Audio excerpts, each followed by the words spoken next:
Hey there, and welcome to Family Revenge. We're so glad you're here. Don't forget to like and subscribe so you can stay with us for every twist and turn. Let's jump right in. I knew something was off the second I stepped into that damn dining room. White tablecloths, crystal wine glasses, waiters in black vests, all of it screaming, "Look at me!" Blair had picked the most expensive lodge on Lake Geneva just to rub it in. My name's Erin. I'm 32 years old. I live in Madison, Wisconsin, and tonight I was just trying to survive my little sister's engagement dinner without breaking something. There were 20, maybe 25 people there, extended family, friends, Blair's fiance's coworkers, even his personal trainer. I sat near the end of the table, sipping my drink, barely talking. It's what I do at these things. Keep quiet, stay polite, get through it. Blair floated around like a movie star, hair perfect, dress tight, smile fake as hell. Grant, her fiancé, had his hand on her waist the whole time, showing off his Rolex every time he lifted his champagne. Every conversation was about their Bora Bora honeymoon or the Tuscany vineyard wedding. I nodded and smiled like a damn cardboard cutout. No one asked about me. No one ever did. Quick note, before we go further, tell us where you're watching from tonight. Blair stood up, glass in hand, tapping it with her fork. Can I get everyone's attention for a moment? Her voice was syrupy sweet, but her eyes found mine fast. I just want to thank you all for coming tonight, she said. It means the world to have you celebrate the most exciting time of our lives. People clapped. Grant kissed her cheek. I took another sip. She went on. This moment is about love, support, and family. But sometimes not everyone understands what that means. My stomach turned. I knew that tone. She looked right at me. Some people show up with fake smiles and nasty attitudes. They act like they're happy for you, but deep down, they're jealous. Toxic, even. The room went dead quiet. I'm done pretending. Her voice didn't shake. Erin, you've made it clear you can't be happy for me. So let me be clear back. You're not welcome at my wedding. You're not family to me anymore. A few forks dropped. My aunt whispered something. I felt every eye land on me. I just stared at Blair. My hands were shaking under the table, but I forced a smirk. Wow, you done? She wasn't. You've never supported me. You talk down about Grant. You sulk in the corner like a bitter spinster. And honestly, I'm tired of lowering my vibe for you. Someone gasped. I stood up, calm as I could manage. My legs felt like rubber, but I didn't give her the satisfaction of seeing me fold. Thanks for the invite, I said. Really. Then I turned and walked straight to the bathroom without looking back. I splashed cold water on my face, counted to 10, and told myself I wasn't going to cry over Blair. Not tonight. Not in that dress. When I stepped out of the bathroom, the room hadn't moved. Forks still down, mouth still halfway open. And Blair, still standing at the center of her own mess like she was proud of it. I walked back to my seat like nothing happened, pulled my chair in, picked up my wine glass. No one said a word. Not a single person. Not our dad, not our aunt, not even Grant had spoken up. Blair, of course, wasn't done. You know what's funny? She said, still holding her glass like she was giving a damn TED Talk. You've always hated when I did well. Remember my graduation? My first job offer? You rolled your eyes like my success was some personal attack. I stared straight ahead. That's not true. She ignored me. You bring down the mood at every family event. You sit in the corner like a statue and act like we're all fake. But guess what? Maybe the problem isn't everyone else I didn't say anything. There was no point in arguing with a brick wall. You hate that I'm happy, she kept going. You hate that I'm marrying someone successful. You hate that I have friends, a life, a future, Blair, I said quietly. You don't know anything about my life. She snorted. Oh, please. You still drive that beat-up Honda. You live in that shoebox apartment. You've been single for what? 5 years? She tilted her head. You think being quiet makes you better than everyone, but it just makes you sad. Grant finally stood up, trying to play peacekeeper. Babe, maybe let's take a breath. No, she snapped. I'm not letting her play victim again. She's been dragging me down for years. Every time I achieve something, she vanishes or acts cold. I'm tired of pretending we're close. We're not. He held up his hands. Okay. Just cool it a little. He looked at me and gave this fake, apologetic smile. I'm sure she didn't mean it like that. Emotions are just running high tonight. I raised an eyebrow. Really? You're gonna pretend this is normal behavior? Grant shrugged. Well, sometimes honesty stings. That's when Dad finally cut in. All right, that's enough. His voice was stern but tired. This isn't the time or place. Blair turned to him like he'd just slapped her. No, Dad, this is the time. I'm tired of letting her lurk in the background like a ghost while everyone tiptoes around her moods. Aunt Lorna tried to reach for Blair's hand, whispering something about grace and class, but Blair pulled away. No more, she said, loud and clear. She's not invited to the wedding. Not to the rehearsal, not to the shower, nothing. She's not in my life anymore. Effective immediately. The silence that followed was deafening. I felt like I'd been slapped, but I didn't flinch. I looked at her, really looked at her. She was shaking, face red, breathing hard like she'd just finished a sprint.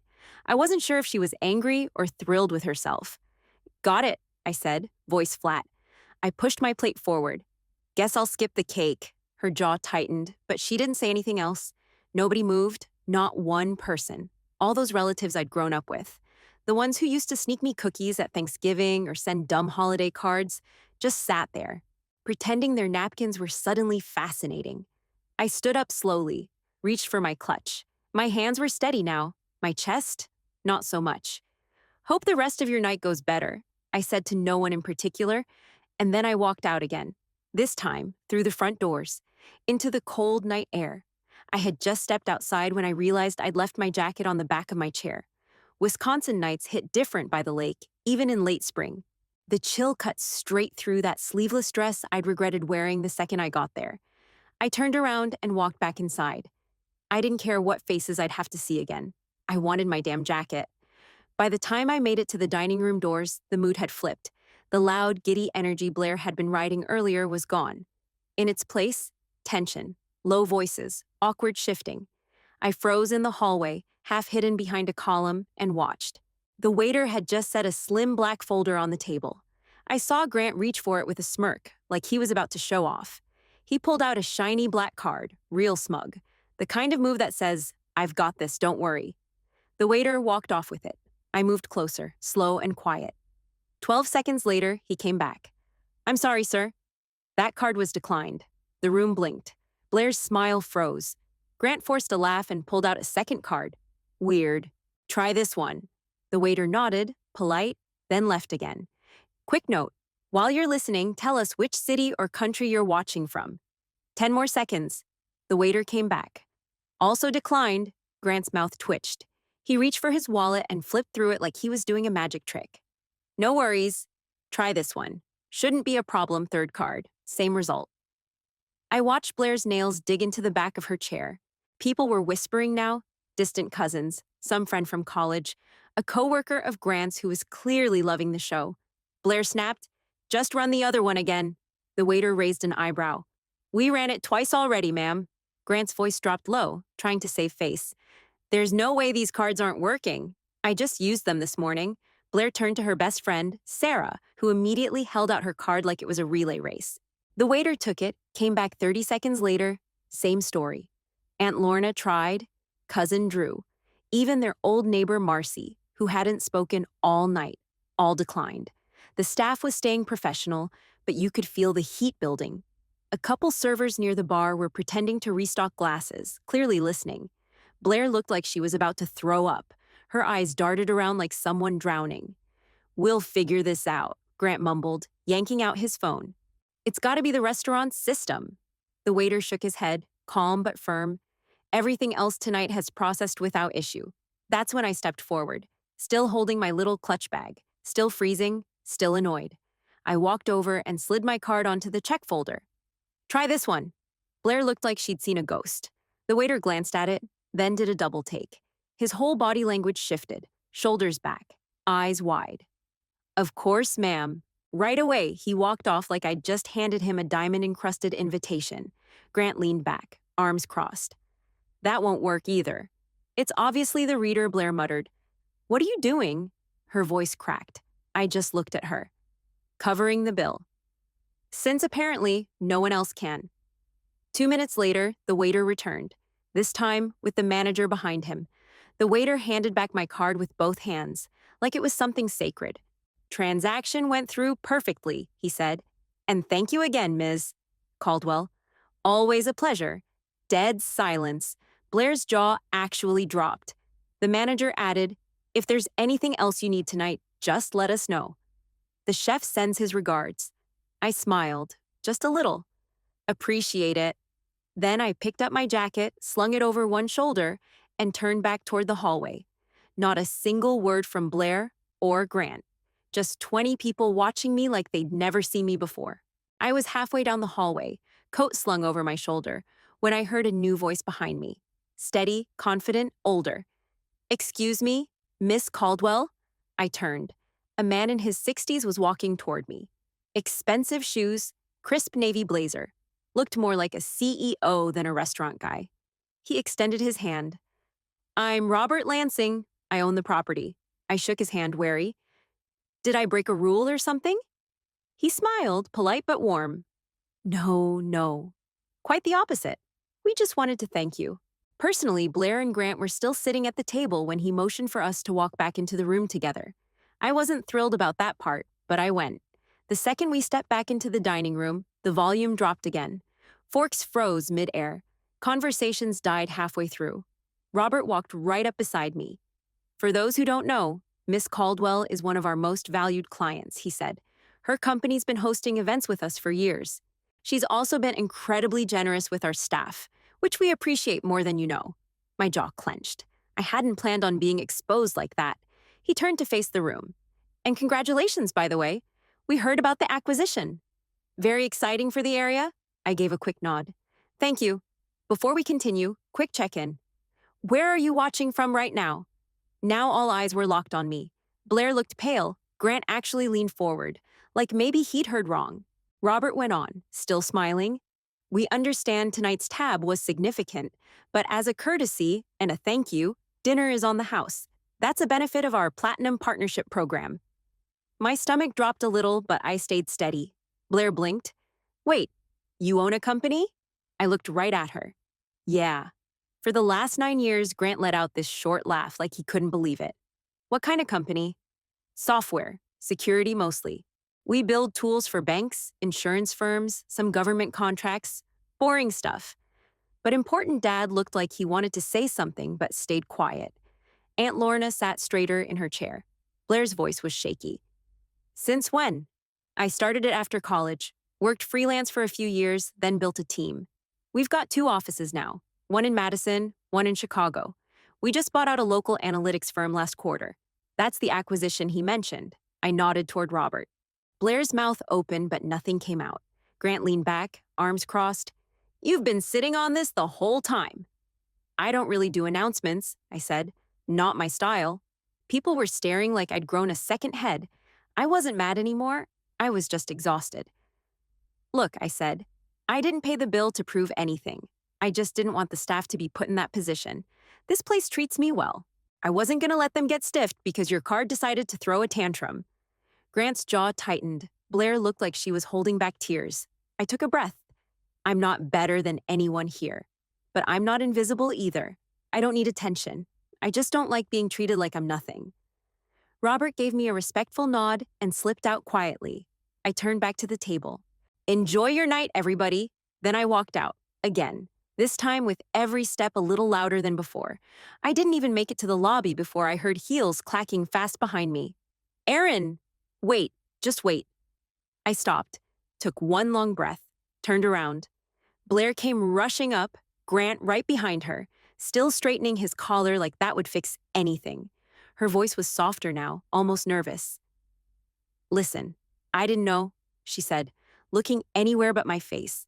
"I swear, if I'd known what you did, I cut her off." "Exactly. That's the problem," she blinked. "What?" "You didn't care to know. Not once in years did you ask me about my life, my job, my company. Hell, you never even asked where I lived. You just assumed I was beneath you." Grant stepped in, all fake smiles and business voice. "Look, tonight just got a little tense. I think we all said things we didn't mean. We're honestly proud of you. What you built? That's impressive." I stared at him. "You called me bitter and sad an hour ago." Blair's voice cracked. "We didn't mean it. I thought you were stuck or something. I didn't think you had a brain, a purpose." I folded my arms. You thought I was just floating through life because I wasn't showing off on Instagram? She flinched like I slapped her. I came to your party, I said. Sat through your speeches, your toasts, your spotlight show. Never interrupted. Never rolled my eyes. Meanwhile, you used your engagement dinner to publicly disown me. In front of strangers, Blair's eyes welled up, but I didn't let up. You never asked what I do. You never invited me to talk. You always talked at me, like I was just another background prop in your highlight reel. She reached out. I'm sorry, okay? I mean it. I do. I was wrong. I stepped back. I'm not sure you even want a sister. You want a mirror, someone to admire you, validate you, make you look good. Her lips trembled. She looked devastated. Like maybe for the first time, something actually cracked through that shell. I didn't scream. I didn't cry. I just shook my head. I'm leaving now. You've got plenty of people to pose with. She tried to speak again, but I raised a hand. Last thing, I said. That card issue? With everyone's payments failing? They both looked up fast. My cybersecurity team flagged a breach earlier this evening. Some POS systems in the area were acting up. We were already working on it. Grant's mouth opened.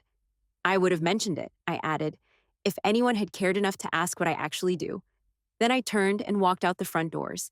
Cold air hit my face like a slap. Clean, sharp, real. And for the first time all night, I let myself breathe. 3 days later, I was in the middle of a video call with my Chicago lead when my phone buzzed. Front desk. Hi, miss. Caldwell. There's a visitor here. Says she's your sister? I froze. Send her up, I said, against my better judgment. I met Blair at the private elevator. She stepped off slowly, like she wasn't sure she was in the right place. Her hair was in a low bun, not her usual perfect waves. No makeup, no heels. Just jeans, sneakers, and a soft gray hoodie. She looked small. This is your place? She asked, barely above a whisper. Yeah. For the last 4 years, she stepped inside. Her eyes immediately went to the full glass wall that looked out over downtown Madison. Lake to the left, Capitol Dome straight ahead. Open concept living space, polished concrete floors, soft lighting, minimalist decor. She turned in a slow circle. Jesus! I thought you lived in some little studio behind a coffee shop. I raised an eyebrow. Why would you think that? She sighed, setting her purse on the edge of the kitchen island. Because I made it up. I never knew where you lived. I just assumed. I figured if you were doing well, someone would have said something. I leaned against the back of the couch, arms crossed. So, how'd you find me? I hired someone, she said, not looking at me. A private firm, told them it was for family reconciliation. Wow. I needed to talk to you. Quick note, while you're listening, tell us where you're watching from today. She walked to the window, both hands on the glass. This view? I like to see everything coming, I said. She gave a weak laugh. Yeah, makes sense. Then she turned around, slower this time. Look, I don't blame you if you hate me. I'd probably hate me too. I stayed quiet. Let her speak. I thought I had you figured out. Thought you were bitter, stuck, unambitious. I built this whole version of you in my head and just ran with it. Never asked questions, never checked in.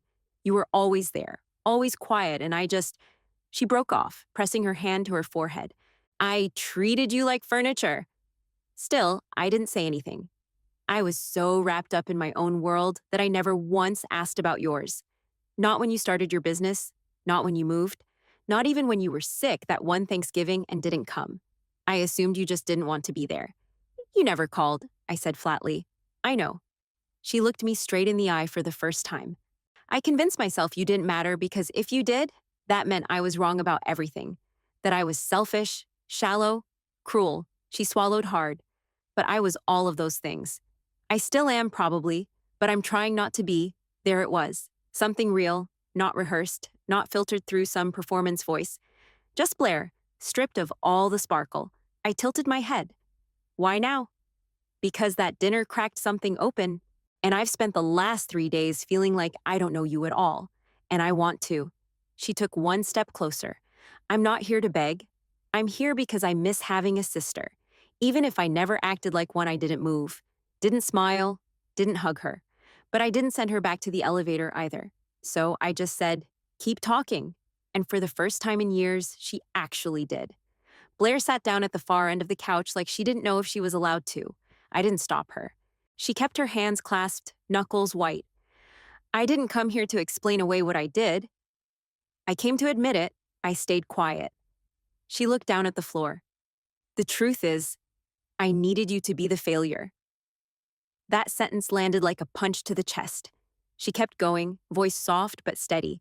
Not because I wanted you to suffer, but because I didn't know how to define myself without being the successful one, the golden one. And if you were quietly doing better than me, smarter, calmer, more real, then that meant I wasn't special. I didn't respond. I didn't trust what might come out. You always seemed okay, she said. Even when things got hard, you didn't chase approval. You didn't post fake happy pictures or cry to get attention. You just handled things. I couldn't understand it. It made me feel fake in comparison. She rubbed her palms together. I've spent my entire life performing. Cheer captain, sorority president, event planner, perfect fiance. I didn't know who I was without someone clapping for me. So yeah, I dismissed you because your calm scared the hell out of me. I finally spoke. That doesn't make what you did okay? I know, she said quickly. It doesn't. Nothing excuses it, but I want you to know where it came from. It wasn't hate, it was fear. Insecurity? All that garbage I pretended I didn't have. I studied her face. She looked wrecked, not in a performative way. Her eyes were puffy. Her voice cracked when she swallowed. I ended it with Grant, she said suddenly. That made me sit up straighter. What? She nodded. I called off the wedding yesterday, told him I couldn't go through with it. Because of me? Because of what he said about you, she replied. After that night, I told him I wanted to make things right with you. Actually take time, learn who you are.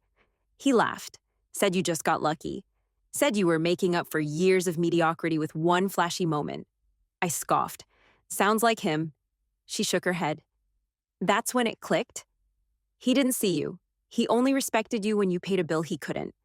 Just like me, I didn't say anything. But something in me shifted. I realized I've been surrounded by people who only know how to climb, over others, through them, around them. And I'm done with that. Her voice got firmer. I don't want to be admired anymore. I want to be someone who builds something real, with people who actually matter. I looked at her for a long time, tried to decide if I believed her. I'm not saying we fix everything tonight, she added. You don't owe me forgiveness. I just didn't want to stay quiet anymore. I owed you the truth. She sat back, looked at me, waiting, for judgment, for some kind of sentence. But all I said was, okay. And I meant it. Not forgive and forget, but I hear you. For once, that was enough. Blair exhaled like she'd been holding her breath for weeks. I'm not here to ask for anything, she said. No favors, no money, no job. I just want... She paused, looking straight at me. I want a sister again? For real this time? Not the version I made up in my head. I sat back. That's not something you just get because you showed up and said the right words. I know, she said, but I'm asking if we can try. For real. No more fake smiles, no more judgment, no more ego. I stared at her for a few seconds. Trying's not the problem. Honesty is, I'm done lying, she said quickly. To you, to myself, to everybody. I tilted my head. So what now? You go back to your friends, rebrand yourself as humbled by life, and keep hosting wine nights? She laughed. Not the fake kind. No. Honestly, I don't even know who half those people are anymore. She ran a hand through her hair. I've been thinking about that night ever since. The way you moved, the way you handled the situation, the respect people gave you after the truth came out. I realized I've spent my life chasing noise, attention, claps. But you built something with actual weight. She leaned forward. I want to learn how to do that, not to impress people, but to actually matter. Quick pause. While you're listening, tell us where you're tuning in from today.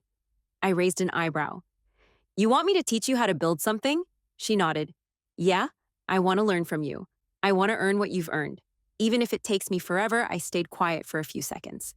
My walls weren't down, but something cracked. You'd have to start small, I said. Like, actually small. No titles, no praise, just work. Good, she said. I need that. I got up and walked to the kitchen, poured water into 2 glasses, handed her one. We sat at the counter and talked. For hours. About the early mornings, the late nights, the deals I nearly lost, the contracts I fought for. She asked real questions, not just to be polite. And for the first time, I heard her talk without trying to sound perfect. She told me how exhausting it was keeping up the image, how she never really liked event planning, how she always felt like she was one mistake away from being irrelevant. I told her about the first investor who laughed in my face, the first office that flooded, the time I almost gave up. We didn't cry, we didn't hug, we just talked. And somewhere between the second round of water and the story about my first failed prototype, I felt something I hadn't felt in years when it came to Blair: connection. Not because we were blood, but because for the first time, she wasn't trying to be anything but honest. It didn't fix everything, but it felt like the start of something real, something we could actually build. 6 months later, Blair was sitting 2 desks over from me, hunched over her screen, sleeves rolled up, hair in a messy bun, a real one this time. She looked like someone who gave a damn. She'd taken an entry-level ops role at my company. No title boost, no corner office, no special treatment, just work. And she showed up early, stayed late, asked the right questions, owned her mistakes. I still don't know what half these acronyms mean, she muttered one day, tapping her notes. You'll get there, I said. You've already gotten further than most who come in thinking they know it all. She smiled at that, genuine, the kind that didn't need approval. By month 3, she'd mastered the onboarding system and streamlined 2 internal workflows. My head of HR pulled me aside and said, "Whatever you did to train her, do it again." I didn't train her, she earned it. She told me often, sometimes quietly, sometimes tearfully, how grateful she was. Not for the job, but for the second chance. "I never thought I'd feel useful doing something real," she said once, eating lunch with me in the break room. "I thought success was about being seen, not building things that matter." Before we wrap this up, quick question. Where are you listening from tonight? Drop it in the comments. One Tuesday night, long after work hours, my phone buzzed. Blair, I answered. "Hey, everything okay?" "Yeah," she said. "No work stuff, no drama. Just wanted to talk." That one sentence stopped me cold. We stayed on the phone for almost an hour, talked about our favorite shows growing up, Mom's Lasagna, the stupid games we made up as kids, nothing important, and everything important. No asks, no performances, just 2 sisters on a call, laughing about things we used to forget. When we hung up, I stared at the screen for a while. She was becoming someone new, not a version of me, just a better version of herself. And I realized something in that quiet moment. We weren't just rebuilding a relationship. We were building something better than success. We were building trust.